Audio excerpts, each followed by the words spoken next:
Get our sound check first. Checkity-doo-dah. Hey, there's sound coming. And then I'll hear myself and be confused. Yeah. You like this shirt? My wife bought me this shirt last week. I like it. First. It's a nice shirt. Checkity-doo-dah. The color is Hey, beautifully contrasted there's with the sound blue coming. background. Yeah.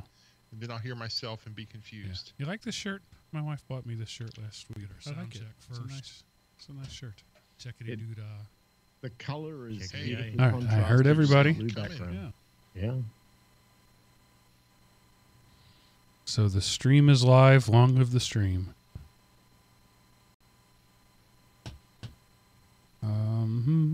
Wait for this page to reload. Shouldn't be more than 7 or 8 minutes. And, all right, now, please begin your recording. Yeah, there we go. They have started. I left your, whatever it was last weekend. It was so good, I just left it there. So the show began with something like, I am recording! It was a very Spartacus sort of thing. Okay. Listener feedback. Yee-haw! We need the cheesy sound effects boards. I bet you could download one in the next couple of minutes. I could, but All right. that would take effort. I'm going to make a marker over here. Oh, that's a great show title. I could, but that would take effort. Hey, Jenda. Welcome aboard. Jinder's here. We can begin. Jenda's here. Yep. All right. So make a marker here. Start a timer here. And away we go. Hello, everyone, and welcome to the Geek Rant, episode 333. Now it's your turn. Recorded August 12th, 2018, and brought to you by Element OP Productions. ElementOP.com. Welcome back, ladies and gentlemen, to Drive Time Radio for Geeks. I am your host, Mark, sometimes known as the Sultan of the Soapbox Cockerel. And joining me this week, as always, are your two stalwart co-hosts, Seth, the Gooey Kid Anderson, and Miles, the Aussie-Gineer Wakeham. Hello, gentlemen. Hey, Mark, and welcome to the Faithful Opiites. We're great to hear you today. We're great. Stalwart 2 reporting for duty, sir. We're great to hear you today. That was... Yeah, we're great, and we get to hear you today. We're great to hear you. Oh, that's okay. So you were alluding to the fact that this is a listener feedback episode. Maybe the first one we've had this year. I've been a little derelict in that duty there. We'll get to there. I just said duty. We'll get there in a minute. But first I want to talk about, had an opportunity to do some binge watching over the weekend, and I finished up Glow Season 2. I talked about having watched the first couple of episodes, I think, a long while ago. I got to say, they really stepped up the writing this season. I was so impressed. Several episodes were very poignant and emotional and just really outstanding writing, and they dialed down the boobage quite a lot too. I mean, there's still naked women in it, don't get me wrong, but it's not every third second like the first season was. So you kind of need the first season to get the second season. But if the first one was just a little too raunchy for you, maybe the second one will be the thing for you. If the first season was just the right amount of raunchy, maybe the writing will be good enough to keep you around this one. So Glow Season 2 impressed me more than I expected. It was the first season was just bubblegum for the brain. It's a fun thing to have on while you're doing something else. This one I actually found myself rewinding and listening to dialogue again, which is quite a compliment. So it's sort of like how Kill Bill Volume 1 was just blood and gore, and Kill Bill Volume 2 was like an actual movie. So a totally different thing. Having never seen either of those, I'll just have to say, sure, sounds about right. Okay. And Seth, you're going to give a review, I assume, of a movie that I couldn't even think about paying money to see. Okay, yeah, I went and saw The Meg. I first saw...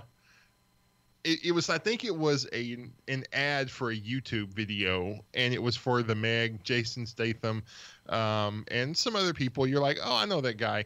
But it's a Megalodon, but there's actually, this isn't like a sci-fi, oh, look, it's Megalodon versus, Plesiosaurus Man or something like that. they actually, the science is believable enough, and the action, it's not Jaws. Jaws was in a lot of way, it just kind of set the standard for shark movies, but I think they did a good job. It's not a great movie, but it's a good movie to go watch. This is like, stay at home and watch it on the couch kind of thing. But it was a good movie. It was a good movie. Yeah, so their not marketing, a great movie. Their marketing is really trying to play it off like it's Jaws Reborn. Even down to the video poster. I mean, the movie poster is very Jaws-esque. Right. Yeah. But of course they do it all the time now. So many of the best one-liners and the jokes and so much of that stuff. Oh, it's like I've already seen it in the trailer. But I saw the one scene where they're doing it's I think Frank Sinatra singing Somewhere Under the Sea, or whoever it is that sings that, and and it's kind of showing the beat. That was like the coolest trailer I saw, and it kind of sets the stage for the movie, but doesn't really give anything away. But it's a good movie. Go watch it. It has enough of a plot to it's not just stupid action, but its stuff is telegraphed, so no really big surprises, but I think they pulled it off pretty good. So all right, and just a quick thing, my wife bought The Gifted. It was starring Captain America, Chris Evans, and a bunch of other people you've never heard of before. And it's a total chick flick, but if you're into that, I happen to live with a lot of chicks. We watched it yesterday. Not a bad movie at all, but there was a lot of ugly crying going on in my living room. A lot of ugly crying. You can't go wrong with ugly crying, I guess. All right, Miles, you want to talk about DTube? Yeah. I watch way too much YouTube on my TV set. It's really unhealthy. So about a year ago, I discovered DTube, as we've spoken about before. It's that decentralized YouTube. And really liked the idea of not having a central authority say what could or could not be posted. So I was playing around with this thing but didn't have a TV app. So I don't want to sit and watch TV. I know the cool kids these days, they love watching their YouTubes on their laptops, but it ain't me. I like a TV set. So I decided DTube wasn't going to work for me unless I could watch it, in a comfy chair with some beer and popcorn or whatever. Anyway, about a year ago, maybe a little less, I discovered this guy who lives in Texas. I'm not exactly sure where. His name's Michael, who had developed an Android app to watch DTube on, for your phone. And I said to him, I can't remember how I communicated with him, but I found him somehow. I said, it'd be really cool if you could do like an Android TV version of this. And he said, yeah, well, I don't have an Android TV. So I decided, it's my stupid nature, to buy him one of those little Xiaomi Mi boxes. Yeah. You can get them at Walmart, they're like $75 or something. So I bought this thing and I ship it to this kid in Texas thinking, well, there's money down the drain. It's going to never see anything back. Well, 6 months later, I reach out to him and he's like, yeah, I finished it. I'm like, seriously? Are you serious? You did it? He goes, yeah. Here's the link to the Play Store. So I go to the Play Store and I download this thing, and I swear this is the coolest app ever. It's in its early infancy, but what it does well, and it allows me to watch DTube on my TV with beer and popcorn, and it respects the remote control, and it's got all the right stuff going for it. And it also is smart enough to know if it's running on a phone or it's running on a tablet, and it adjusts accordingly. But my life has changed this week. All I've been doing is watching DTube. So I put a link to it. Maybe we can stick it in the show notes or something if anybody has an Android TV box or just even any Android device wants to check this thing out. It is awesome, and it's free, which doesn't hurt. So I have a question, Miles, not about the app, because I think that's pretty cool, but is there any really plans yet on DTube's profitability, for future-proofing itself? Well, don't forget every host who publishes a DTube video is getting Steam rewards back on the Steam blockchain. So if people are thumbs upping their videos, they're making money. It depends on who's thumbs upping the video. If you have somebody who has a high reputation store in Steam, you'll issue more money to the host than somebody who doesn't. But that happens organically. The longer you're there, the more you post, that sort of thing. What's really interesting this week is that, this is the week that YouTube, Facebook, Apple, and Spotify, everybody banned InfoWars. You probably all heard this on the news. It was like where big media just decided, we're just going to shut somebody down completely. And I'm not an InfoWars watcher. I don't enjoy that stuff. I think it's a bit too extreme for me. But what I do enjoy is the right of free speech. And this guy had his completely nixed right off the top. And it sent a really chilling message that no matter whether or not you agree or disagree with what somebody says, they still have the right to say it. And if you take that right away, then next thing they'll come for your right. Anyway, that kind of ramped up the interest in DTube for me this week. And so I'm finding that now there's this mass kind of exodus going to DTube from YouTube of people who think that they could be next. So the amount of content is going up dramatically. So yeah, it's all good. You want to check that link, Miles? It's a link to log in and then go past. So if you can just pull the direct link, that'd be great. Will do. All right, I think there's more than enough of that. So I'm going to move on because we got a lot of listener feedback this week. So I'm going to start with something that Jeff asked all the way back in January about Google Wi-Fi. He says, you mentioned using Google Wi-Fi at home. I'm looking for a similar product. He's probably bought something by now. But I have a couple of questions for you about it. Does it do NAT routing so that I can put my ISP router into bridge mode and rely on Google to handle everything? Yes, that's exactly how I have mine set up. The outside of my Google Wi-Fi gets a public IP address directly from my AT&T router.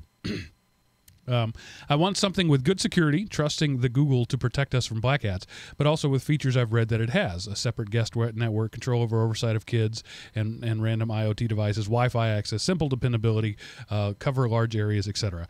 So yeah, it's solid. There is a single guest network. Which is, you can't do multiple networks, but you can configure it so that those devices don't see anything else. So they only see the internet.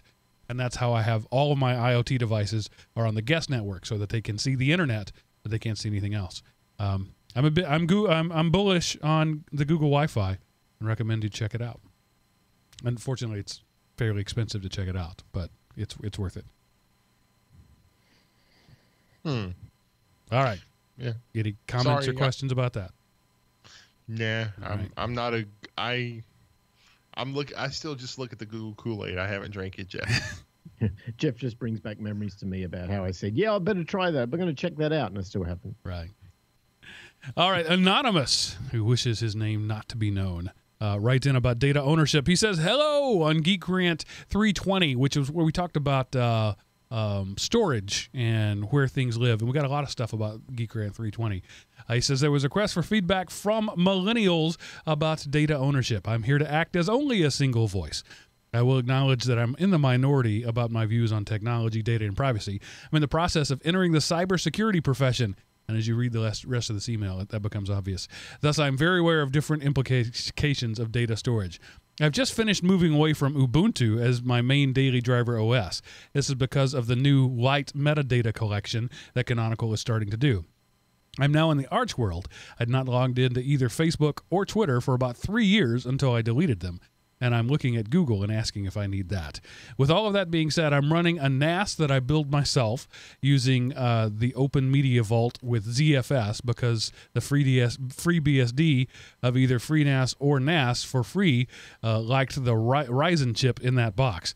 I'm using SyncThing to actually get data synced between computers. SyncThing is like Dropbox, except free and open source software, and only running stuff that you install on it. I don't have that much data, only around a terabyte. The majority of that is ISO images of different OSs going back like 10 years, and VMs. I don't have a large media collection like you guys yet. Most of the video content that I consume comes from YouTube. I'm currently using Google Music as my main music source. That being said, I may start collecting CDs and FLAC versions of music moving forward. I do have a backup of my data getting encrypted by my NAS and then uploaded to Backblaze. Part of the reasons why I have such an overpowered NAS and an OpenSense Orca pfSense router is that for me, this is fun. Some people like cars. Some people like to go to the club. Me, I architect networks and storage solutions on a Friday night. The least pedantic person on the pedant net. You're among friends, Anonymous. Yeah, we're all geeks cool. here. I really, way to go. There's only one thing in that I gotta flag. I am looking at Google and asking if I need that, and then two paragraphs down. Most of the video content I get comes from YouTube. I am currently using Google Music as my main music. Yeah. Blah blah blah. Let's face it, people. We can't escape the Google clutches. We have to accept that. I mean, we can escape them, but we just have to go back to circa, 1999. So if you're a big fan of Prince, there's, life without Google could look pleasant. Otherwise, you're like, what is this? And you'd be looking like a kid trying to answer an old rotary telephone. What is that? So, and it's forget hard. Stock your glove boxes with street maps. So I have all of my entire music collection, several hundred CDs. I archived them to Google Music immediately as soon as that became available. So I have my own Google Music in the cloud. And the other day driving home, it had been a long day at work. My brain was kind of mushy. I had about 2 hours on the road. I wasn't in the mood for an audiobook or a podcast. So I dialed up one of my favorite thrash bands in my collection and hit the Start Instant Mix. I don't know if you've used that very much, but Google Music is an amazing DJ. It gave me Die Happy into Deliverance, straight into Mortification with some One Pad Pig and then some Bride thrown in there. It had me thrashing all the way home. It was amazing, the selections it made just by picking a single artist and picking Start Instant Mix. So if you're not using that feature, you really should. I don't know if it's as good using their catalog of music. Of course, every song in my catalog is one I liked, which is why it's there. So they kind of couldn't go wrong, but it was a great experience. So, yeah, the Google is still doing things better than everybody else. Not necessarily the best possible, but better enough than everybody else that it's hard to get away from it. Yeah, indeed. All right, and then Kirk responds to that same episode, 320, says, hello, fellow elements in Opie land. What do the kids like? Discord, Twitch, Steam, Reddit, Twitter, Periscope, Instagram, Facebook, although less so, Snapchat, Netflix, Patreon, and any app that allows them to research before they try and review after they're done. Mainstream alternatives and non-censorship platforms abound in response to what some see as Google and Twitter's ideological bias. Gab.ai lauds itself as a Twitter alternative that doesn't censor users. Dailymotion, Vimeo, and DTube are video hosting sites that are gaining market share. DTube is a YouTube alternative that promotes payment in cryptocurrency. There's also Tumblr, popular with the social justice warriors who hate normies, cis, scum, heteronormative white males, anyone / not radically liberally, anyone without a mental illness, psychological disorder, and or gender dysphoria. Basically, they only like people on Tumblr. Under 1% of the world's population. Finally, if anyone needs a definition, they don't go to Webster's, they go to Urban Dictionary. Not safe for decent, upstanding people. I apologize if this list is incomplete, but I'm too busy yelling at millennials to turn their music down to stop tailgating to research anything they like. Darn kids. P.S. Venmo and PayPal, a PayPal subsidiary, might be more popular with millennials than generic PayPal, but I'm not sure. Thanks, guys. Kirk. Wow, what a list. Kurt, you are an OPI, so Yes. Honorary Geek Ranter right there. Good, your credentials are solid. I did not do justice. I should have rehearsed that one before because that was a difficult read, and I probably should have performed it a little better. But nice one, Kirk. Yeah, my head's spinning. And Jason, who, by the way, in his email, Google Gmail, of course, gives you little pictures of people beside their email. I literally thought it was Seth. He is a doppelganger for Seth, maybe a few years younger. Just saying, Jason. He says, "Hey, I'm Mark." sorry, Jason. Says, hey, Mark, Seth, and Miles. I was just listening to the latest episode of GeekRant, which was 320. Love the new format, by the way. And I wanted to chime in on a question Mark had asked about storage. I'm a little older than the sample size he asked for, as I'm 31. So technically, I'm a millennial, but I'm on the upper end of the spectrum. As far as I'm concerned, cloud storage is great, but it's third or fourth backup option for me. I prefer to host as much of my stuff locally as possible, using cloud storage as an offsite backup for the mission critical stuff. However, I'm a firm believer in PI, pre-internet encryption. And given the recent news about Facebook, I'm even more in favor of this tactic. My typical backup strategy goes something like this. 1, a main copy of the file will stay where it lives day to day, my desktop or my phone normally. 2, a backup copy will be maintained on my home server. 3, anything that is mission critical, tax documents or similar items, goes into a Veracrypt volume that gets copied somewhere online, usually Google Drive. Google once again. I just thought I'd pass along this as I thought it might add to the conversation a bit. Hope you guys are doing well, and if I ever figure out how to attach lasers to sharks, y'all will be the first to know. Jason in South Carolina. Freaking lasers. He's right on. He's right on. He's got the right approach. And hey, there's hope in our younger generation if they're all like Jason. All right. Hold on. Tinfoil visor here. Just got to throw something out.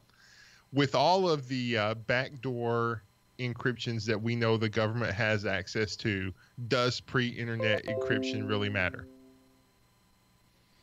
Well, it's better than nothing. I mean, is it perfect? No, probably not. But it's better than nothing. Okay, just trying to, incite something. So, I mean, there is no such thing as perfect encryption. The thing is to make it so hard as to not be worthwhile. And using something like Veracrypt seems to be a pretty good solution. Maybe the government hacked the elliptic curve crypto that went into it early on. Maybe. But if that's the case, all your base belong to us, and it doesn't matter anyway. Yeah. Like I say, I was just trying to see if I couldn't start something. Well, and then I responded, and then you just laid down like a little puppy. I was just asking the question. All right, moving on. Just asking questions. Scott has similar taste to Miles in media. He is a fan of The Night Stalker. Said, my ears picked up when Miles, when you mentioned The Night Stalker. My wife and I used to watch it for the humor. Kolchak, and the interesting stories. Most or all of the episodes can now be found online. Do you remember, or did you also see the made-for-television movie The Night Strangler? Not about Richard Ramirez or the other unidentified so-named serial killer, but rather the further adventures of Carl Kolchak. After Kolchak and his editor Tony Vincenzo were fired from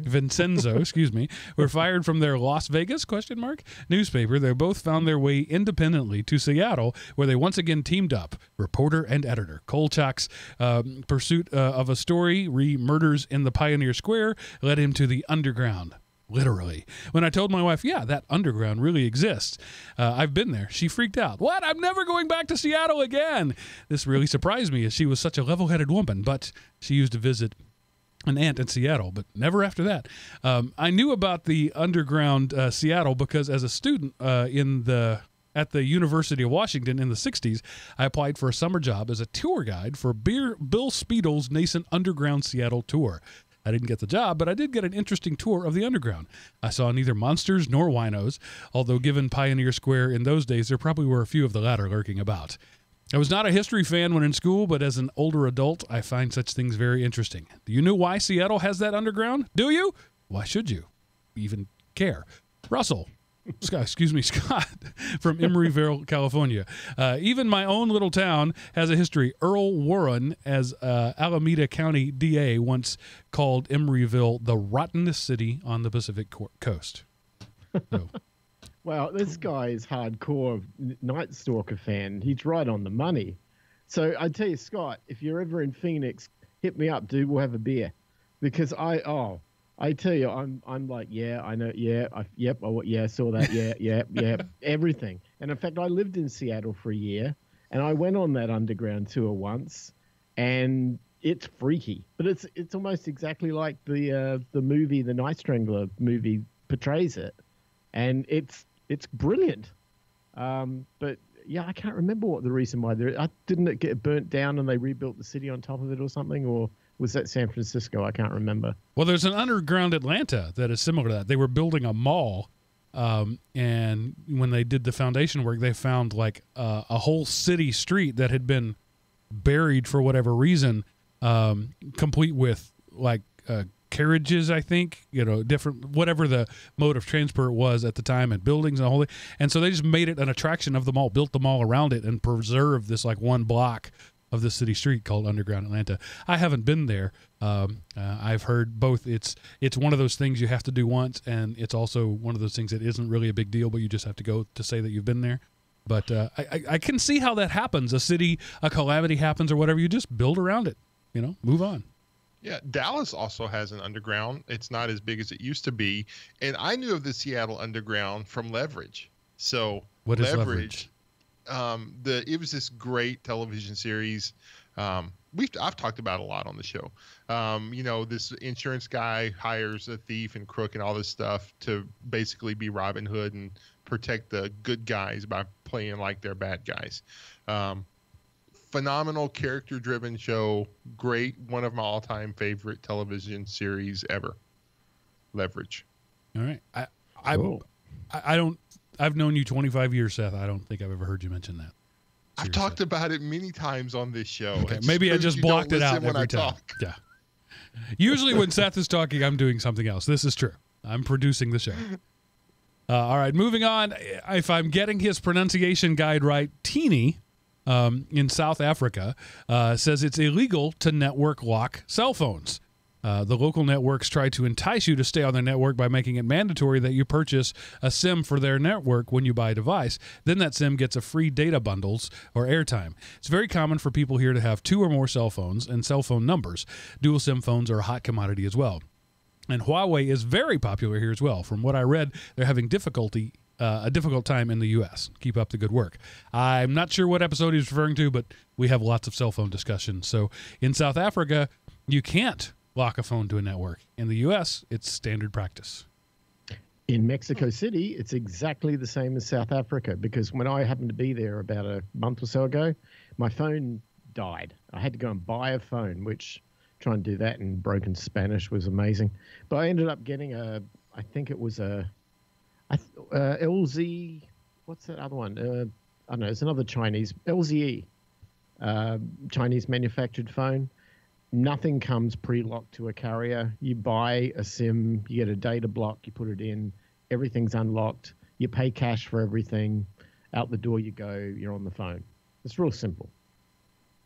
Cash. What a novel concept. Paying cash. Yeah.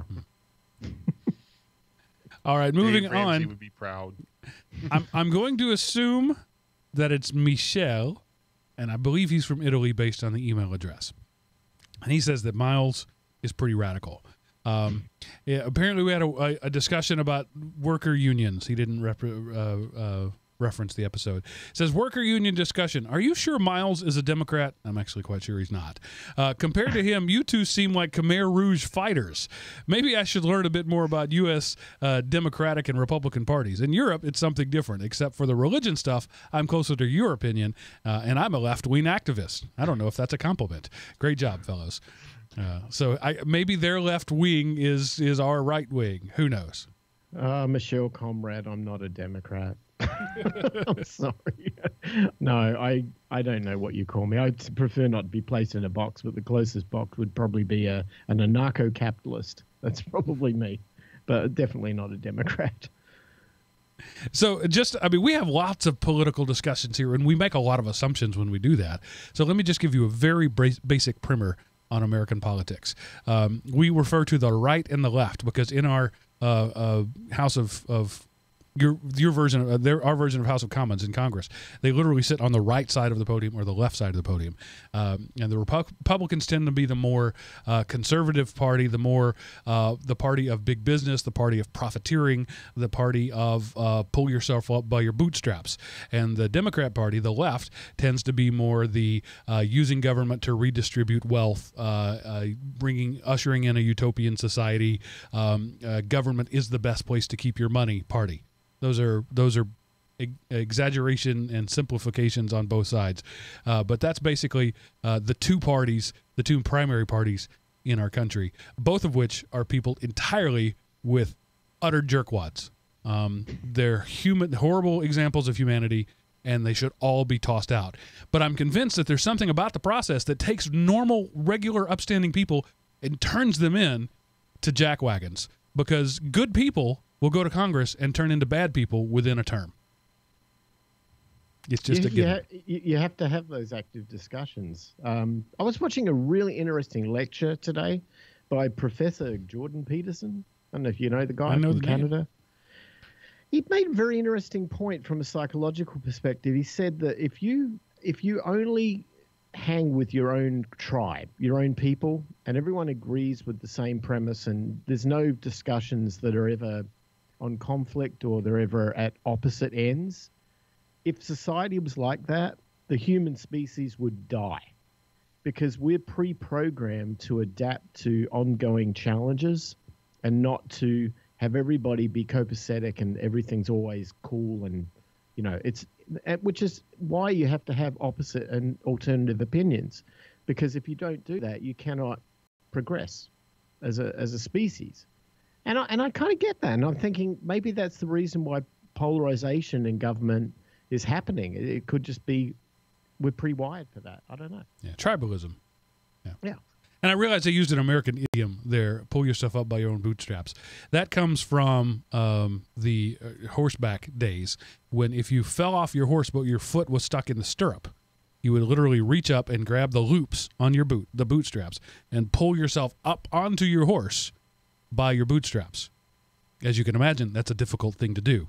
So that became an idiom in American slang. To pull yourself up by your own bootstraps means to do something difficult without any assistance from anyone else. So there you go.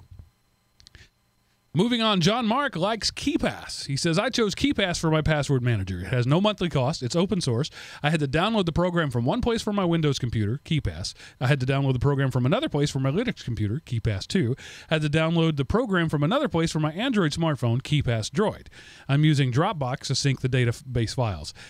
I'm decentralized, I think. If my passwords are stolen, I'll not easily know where the problem is. So yeah, KeyPass is a roll-your-own version of LastPass. I've used it before. I don't trust myself well enough to do that. So I'm still a fan of LastPass. Either of you guys use KeyPass? KEEPASS. Yeah, I use it.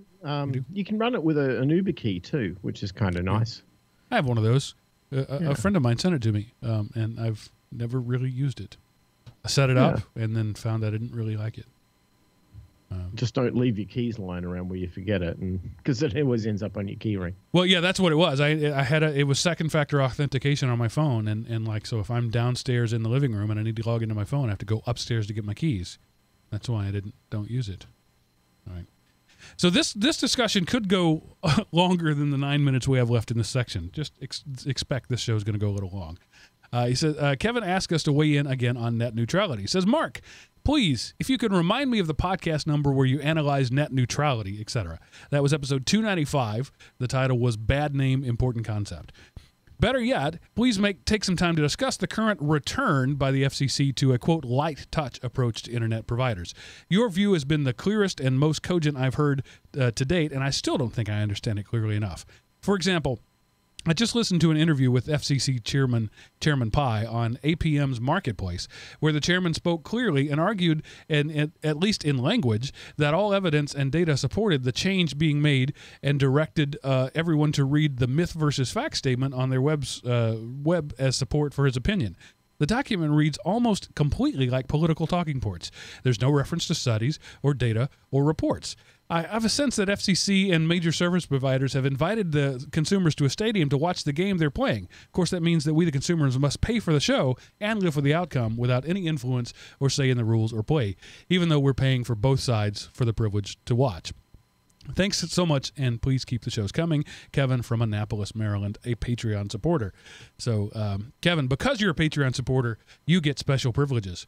And I'm just going to quickly run down what I think about this. First off, the return to the light touch thing. So President Obama, during his administration, took a more active role or encouraged a more active role in monitoring the internet, essentially, in monitoring how the internet is used.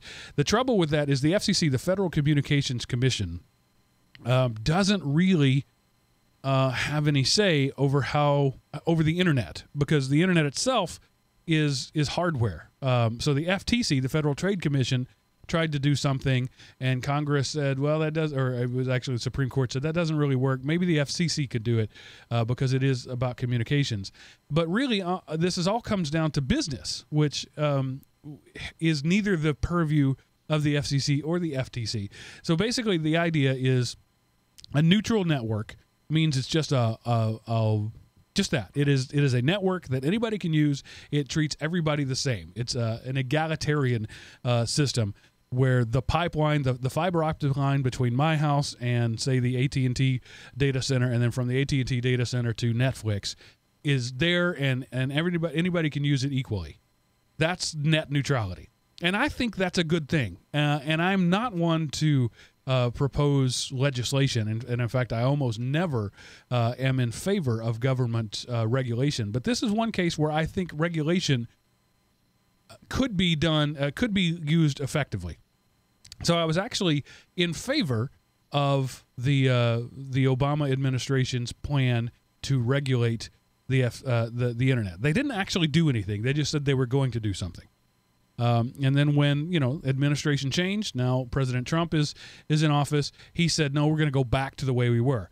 Now, the internet kind of went nuts about going back to the way we were and said it's going to be crazy. People are going to be double charging for things. Now you're going to have to pay AT&T and pay a Netflix tax. There's going to be internet slow lanes and internet fast lanes. All these things may be true, but they weren't happening before the Obama administration declared their intention to lock things down. They never actually did anything. They just declared that they were going to. And so I'm pretty mellow about the fact that they're not immediately going to run and jump and start screwing the American public and the rest of the world as often as they can, for several reasons. One, the internet is a global thing. It's not owned by Americans. It can't be controlled by Americans.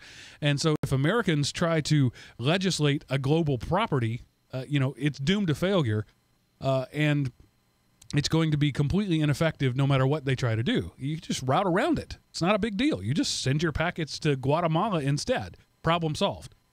And also, it's a case of, the free market will fix this stuff. I'm not willing to pay for AT&T's fast lanes, and most people aren't. So it's going to be a case where they're just fine. They're not going to make any money off of it. There's better money to be made elsewhere.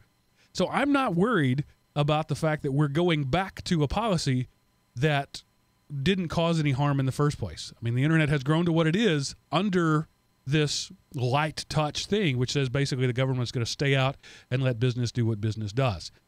And so while I'm not opposed in this case to regulation in terms, of the borders within the borders of the U.S., I'm also not freaking out about the fact that regulation isn't happening, because from the beginning, regulation hasn't been happening.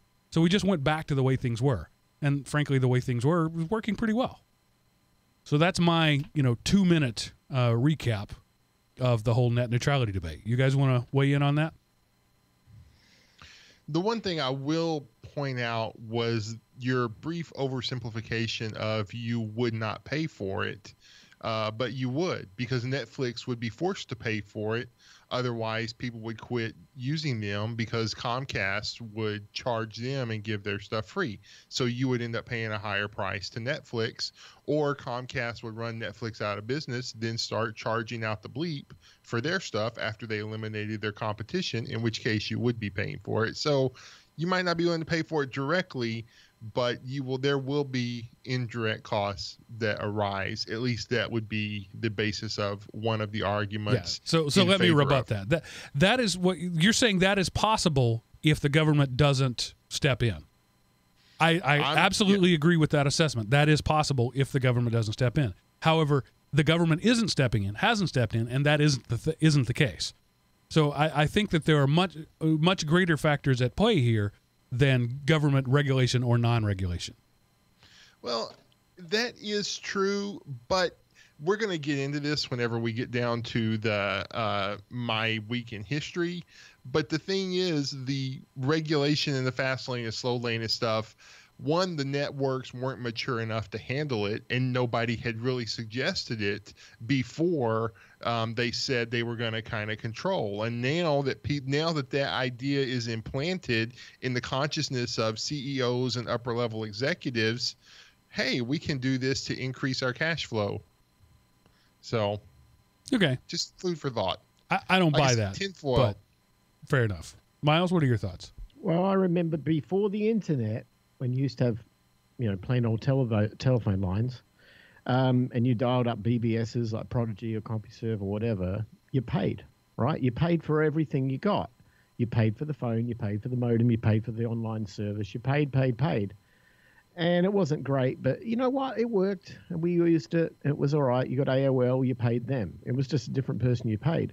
And the internet came along, and this might be an overstatement, but I get the feeling like it created a whole, world of freeloaders. Like it was free. No one paid for an email or a phone call anymore. No one paid to go to a website, look something up. No one paid to search Google. No one paid to, Hangouts. No one paid anything. And all of a sudden, everybody's expectation is, well, we just got everything for free. And the second there's a risk to that model, even if it's not implemented, just a risk, everybody's panties go up in flames. And it's like, well, hang on a minute. You got all this stuff for free. You should be happy that you got it. And if they want to charge a little bit extra because they want to, you to pay a little bit more for Netflix or whatever, stop whining. You got it for free. You used to have to go down to Blockbuster and pay $10 to rent the video. Now you get it for nothing. What are you talking about? And listen, get off the couch and go and get a job. I mean, come on. This is ridiculous. No wonder this country's going down the toilet. I will just rebut that by saying, as long as the government enforces monopolies, and by protecting business and enforcing monopolies, they ought to at least pretend like they're protecting the consumer as well. Yeah. Well, okay. That's a good point. They can't give something and then take it away unless we at least agree, right? I mean, if they give you this stuff for free and now they want to take it away, that's why everyone's all freaking out, I guess. I don't know. I haven't seen the effect of it yet. This is one of the few cases where I slide toward the side of liberalism.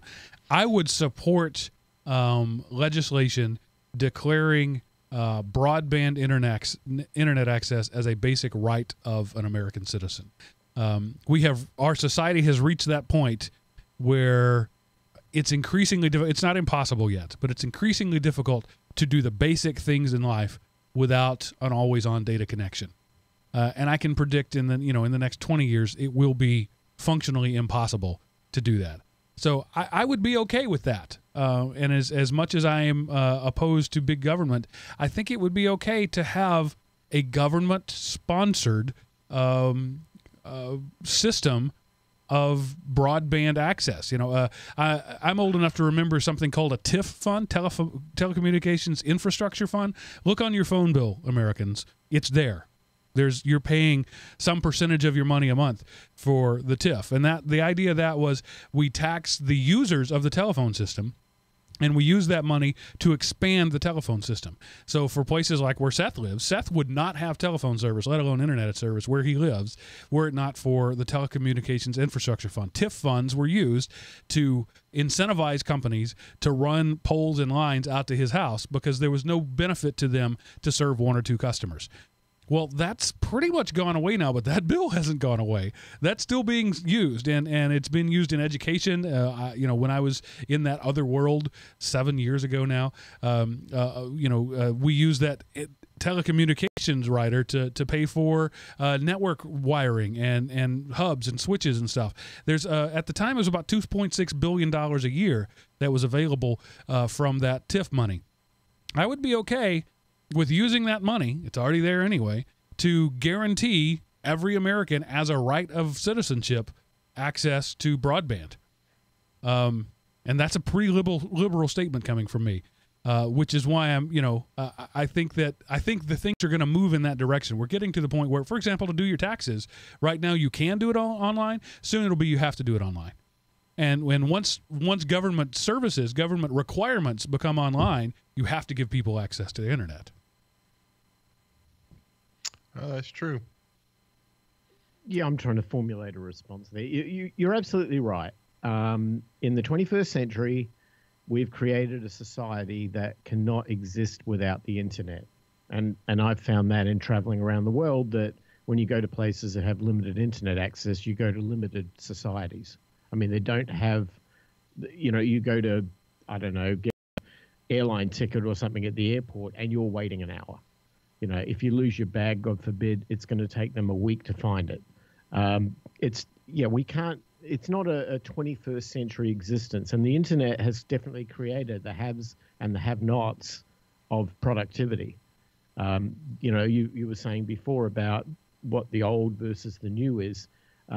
Jobs that used to exist in 1990 don't exist in 2018. They've just gone because every business at its first option would choose to automate itself out of labor.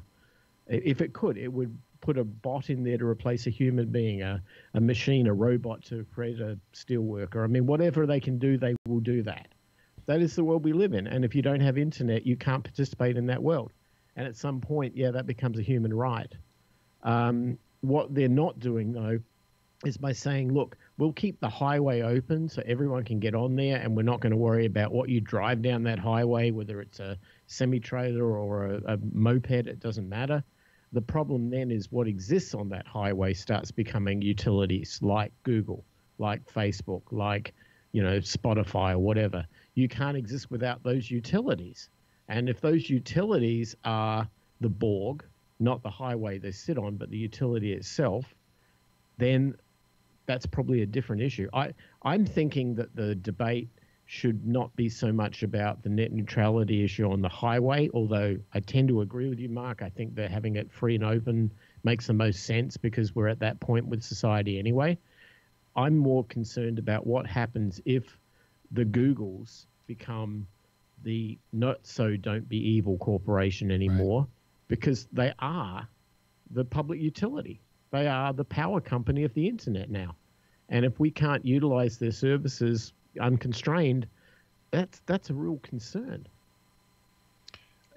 And the terrifying thing is it becomes a right and then the next thing you know, in order to access that, you now have to use Microsoft. Because, we both know from education how hard it was to use LibreOffice or OpenOffice. No, the standards are Microsoft, and that's what we have to teach, and blah, blah, blah. So all of a sudden you're having to pay for this thing because that's what the standards were written for, because they didn't necessarily buy off the standards committee in the state. They just gave a generous contribution to education in the state and said, maybe it would be good for you if you would kindly look upon what we're providing. So that's you talk about a scary slope. I don't know. That's some tinfoil hat for y'all. And this is a really cool discussion. I watched this YouTube video the other day. It was actually yesterday. What if Independence Day actually happened? And it's one of the alternate history guys. He went into what would happen if, and he talked a lot about this. So many people died. We no longer had the productivity to maintain the information infrastructure that the Earth had reached. And so he talked about how we would fall back into tribal societies and lose the global stuff. Anyway, interesting video. If you think our discussion now is interesting, look it up. What would it be like if Independence Day really happened? Just to very quickly get off of this, your point of you have to spend money to meet the standards, that exists all over the place. I have to go every year and get an emissions inspection on my car. I have to spend money to meet that standard. That's just the things that happen when people come together in large numbers, and there's no reason the internet should be different from that. Right. No, but all of a sudden, you have to use, what if Apple, because they're the ones sitting on all the cash, in order to access the internet, you have to have an iDevice. I mean, that would be enough to make me move to another country, I think. Fair enough. That is your right. And so moving on, John Mark, this is a weird email that doesn't seem to relate to anything, but it was so funny, I just thought I'd throw it out there. It says, Mark, has anyone found a correlation between the number of commercials and advertisements per day and suicide? The mute button on the TV is helpful, but I still have to wait. YouTube has a skip button. That's nice, too. I have a Roku, and I used to select news stories, but now I have to watch a commercial for each news story. And often it's the same commercial each time. Sometimes the commercial can be longer than the news story. The Coco Crew podcast for the Tandy Color computer runs ads, but they're delightful. Sometimes they run vintage ads, and sometimes they run funny ads, and sometimes they run mock ads of products from the 1980s. It's the creativity that makes these ads so good. Kim Commando just did a podcast on podcast where she talks about ads. That's it. That's the whole email. First world problem. Exactly. But I mean, that's really an interesting question, because I know there were many times Yahoo really killed me from clicking on a lot of their Yahoo news stories, because they would show a 1-minute commercial for an 8-second story. And I was just like, I waited for that. I'm glad I can't reach a gun, because so interesting question, but good, funny email. And then the last email of the night comes from Vaughn, who speaks up about silence. This was the last episode, maybe 2 episodes ago. I can't remember. So the interesting thing, you talked about not being able to find time alone for silence and meditation, yet spend a good chunk of time twice a day alone. Rather than spending all that time being entertained by technology, the car can offer opportunity for time to meditate and reflect. I recognize that driving is not always conducive to meditation, especially when another driver cuts you off, but it may offer the best potential of being a refuge of silence in a hectic world, especially if the kids are still in the house. I have a 30 to 60 minute commute each way to my office, and this has me realizing that I also have the potential for my time of silent meditation and prayer at the start of the day, even if I just set aside a small portion of the commute before immersing myself in my feed of podcasts. If you've already embraced the digital assistants, you have the means to dictate your ponderings hands-free for later reference. So I addressed that in the episode, and I'll address it again. My goal is to achieve singularity of thought in a way that and my whole point was that our modern world makes that difficult to impossible to do. Yes, the car can be maybe the least distracted that I'll ever be, which is actually pretty sad, because when you're driving, you have to be paying attention to a lot of things. Now, when you've been doing it for 30 years, as I have, you start to ignore the fact that you are in fact paying attention to hundreds of different things at a time, and it becomes second nature to you. But it should not be a time of focus on other things. And if I'm in my head like I really need to be, I'm not on the road, and I become a hazard to those around me. So yes, the car can be, the drive can certainly be a time of fewer distractions and less input. Absolutely. But to achieve the level of deep thought that I am trying to achieve, the car just won't do. And in my experiments so far, I most of the time I fall asleep. I sit down, I find myself in a quiet, undistracted moment, and I ponder something, and I fall asleep.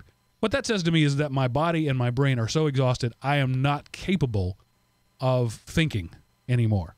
And I need to adjust my lifestyle to the point where I won't fall asleep at the first time when there is an external input keeping me awake. Yep. I mean, yeah. I haven't mastered the art of this hour of meditation yet.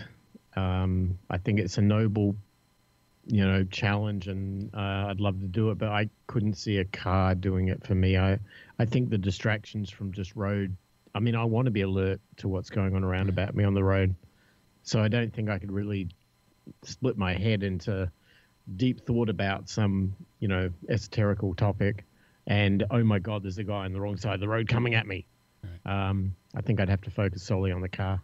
I mean, if you're pushing a broom or guiding a mule to the end of the row, going back in time, I could see times where there could be stretches of relatively low or no distraction, but highway speeds, even bumper to bumper traffic at 25 to 30 miles an hour is not the time for that.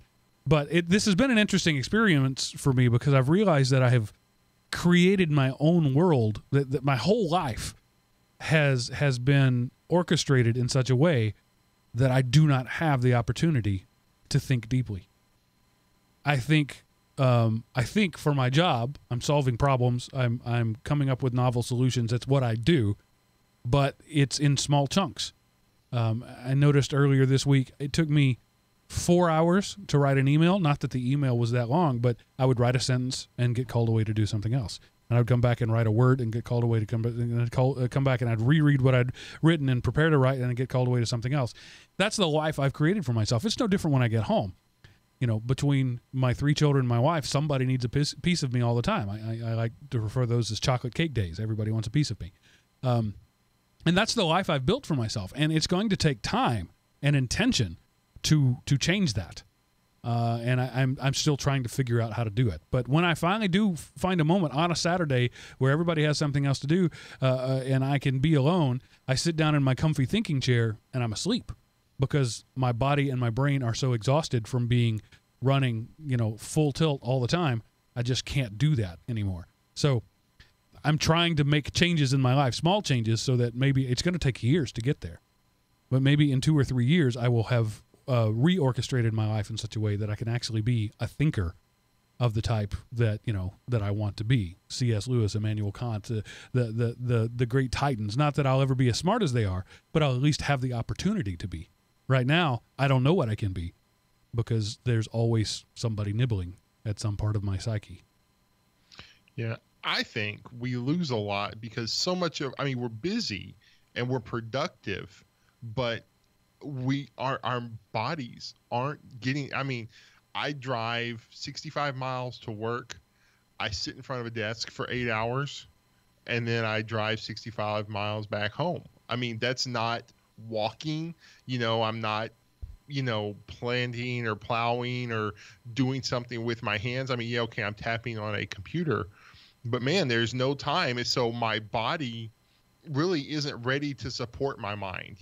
That blood that pumps the oxygen it doesn't go very fast. There's not a lot of oxygen because my body doesn't produce the chemicals that allows my brain to hit. There's no turbo there. My turbo gets me to everybody else's normal because I spin I'm just a rock in front of a piece of glass. Miles, do you have any thoughts? No, I'm kind of blessed in a way that, the sort of work I do is tending to, I'm an asset manager. That's what I do for a living, really. I just look after things like a farmer tends a field. I look after computers and make sure they run, and I look after stuff like that. It's pretty mundane, and I only get called out to really go hardcore when there's an adverse event. And, my early years was all about building submarines for the military, so I know how to build adverse, stuff that's not going to encourage adverse events, hopefully, touch wood.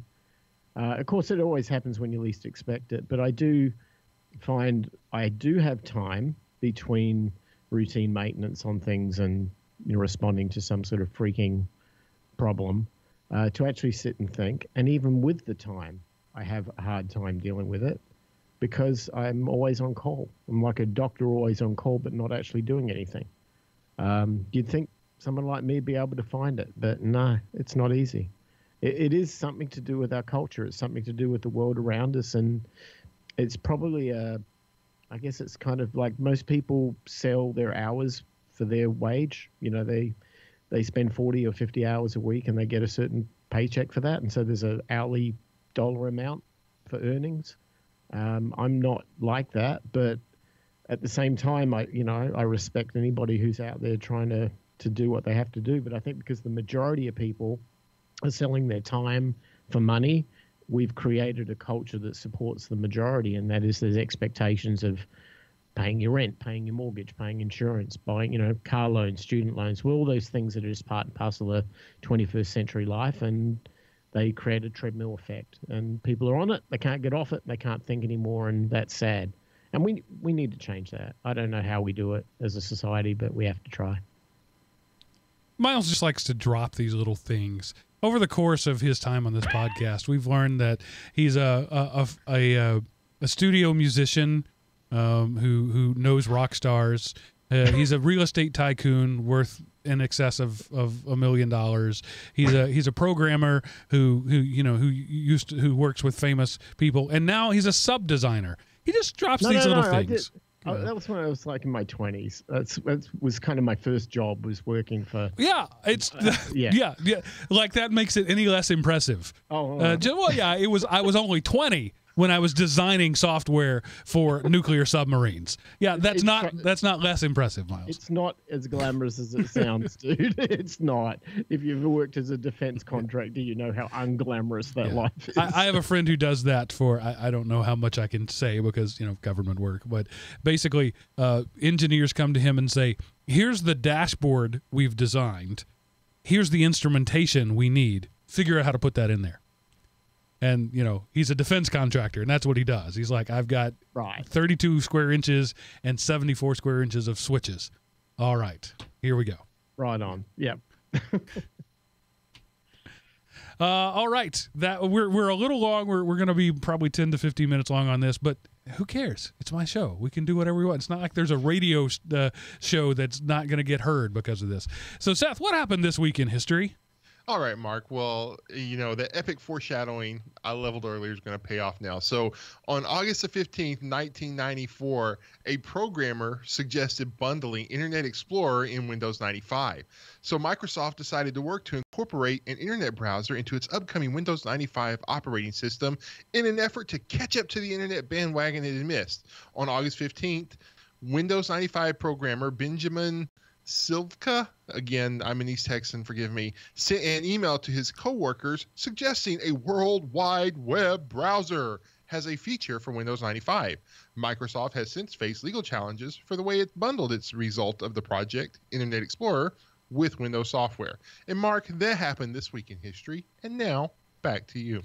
And that touched off one of the dumbest legal battles ever in the history of legal battles. Are you abusing your monopoly power by giving away something that other people charge for? That was the whole thing. And then there became the browser choice in Europe. Like 12 years later, we're still arguing over this in Europe. And you have to do an install of Windows where it comes up and you have to pick from several different browsers. And Microsoft had to write code that would go actively download their competitors' browsers to be compliant with EU regulations. This is just dumb. That's all I have to say about that. Well, I will say that when your browser is so crappy that you can't even sell it, so you give it away, yeah, you're kind of abusing your monopoly. But yeah, the solutions that they came up with were very stupid. And I think if people weren't smart enough to download a browser and install it, then you kind of deserve the crappy Internet Explorer you had. And that's exactly the point. I mean, the research done for this by the defense whoever prosecutes this, I'm blanking, Department of Justice, found that, even though Internet Explorer came with Microsoft, like 80+% of people used another browser at the time Netscape was the thing because it was so bad. So how is that abuse of your monopoly power if the only time you use it is to go download the competitor?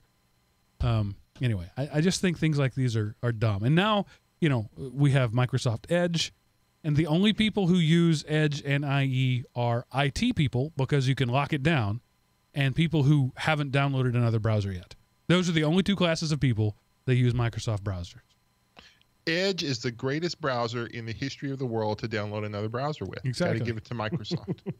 So replace Microsoft with Google and replace Windows with Android and change 1994 to 2018 and you got exactly the same issue right there.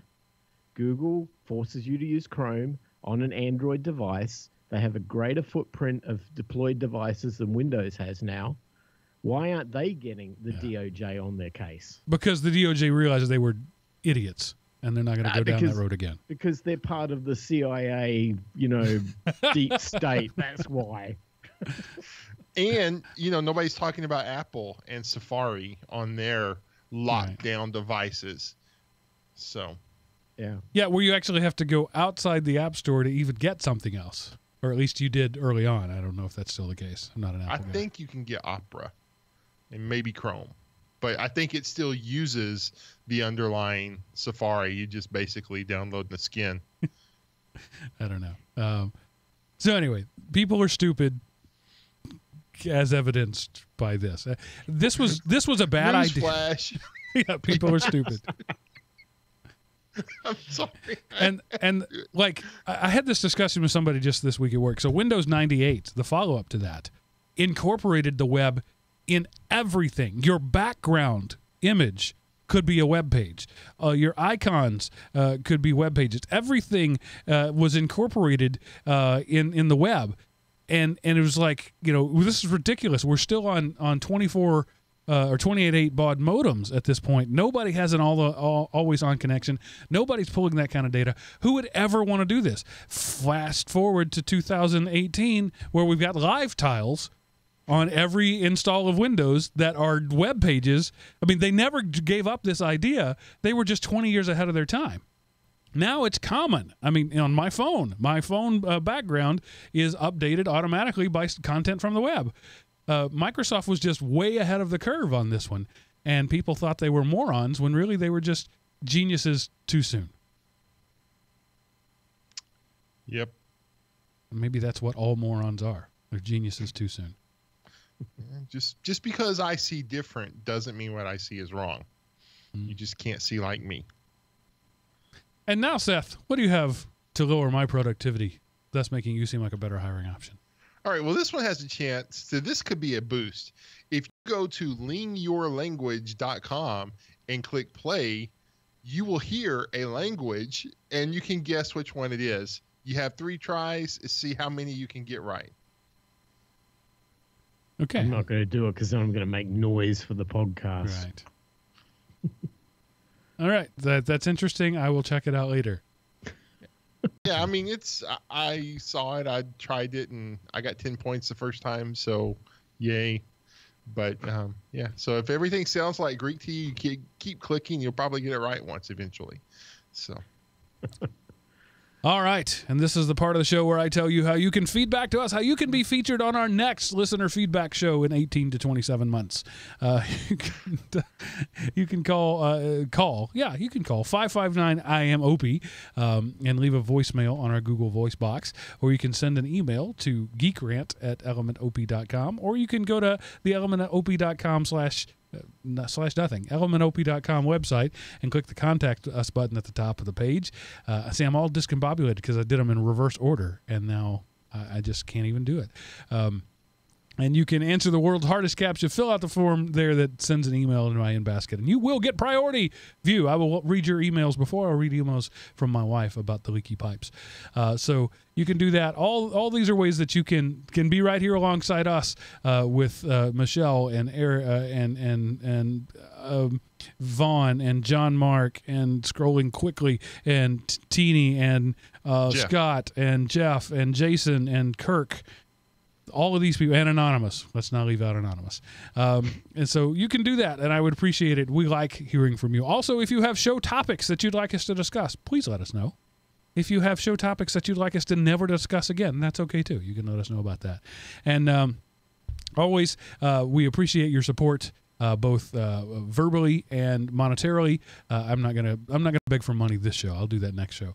But also, please leave us a rating and a review wherever you go. Tell people about us. If you like the show, and I'm assuming you do, tell other people about it. That's all I ask. And now we're closing out this show that is about almost 20 minutes longer than our regular show, but is still 50 minutes longer than any show we did 2 years ago. So congratulations to that. Yep. So thanks for being with us, Seth, Miles. Thank you for being with us, listeners who provided your input to this show, made this show literally possible. And we thank you for that. And that's it for this episode. We'll see you next week. And remember, pay for what you like. Toodaloo.